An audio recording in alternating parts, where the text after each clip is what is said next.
Welcome to the Slop Farm. Enjoy the video.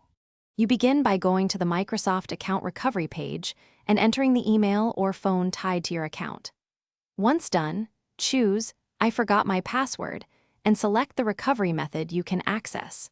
Make sure to use a device you've used before when possible, because Microsoft flags familiar devices. This improves verification success.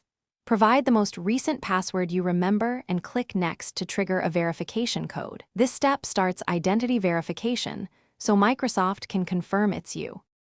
When you receive a code, type it in immediately and double-check each digit. Codes expire quickly, so speed matters. If you use an authenticator app, open it and approve the sign-in. This is often fastest and more secure. If you lack access to listed recovery options, click the Account Recovery Form link and provide as much detail as possible. Previous passwords, subject lines of old emails, and account creation date. These specifics help Microsoft algorithmically match you to the account.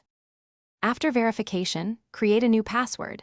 Choose a passphrase with 12 or more characters and a mix of words and symbols so it's memorable and secure.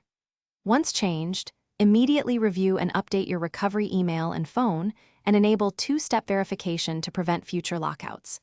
Make sure your account signs back in on trusted devices. If recovery fails, don't panic. Wait about 24 hours, gather more accurate account details, and submit the recovery form again. Persistence and precise info. Thanks for watching. Consider subscribing if we helped you today.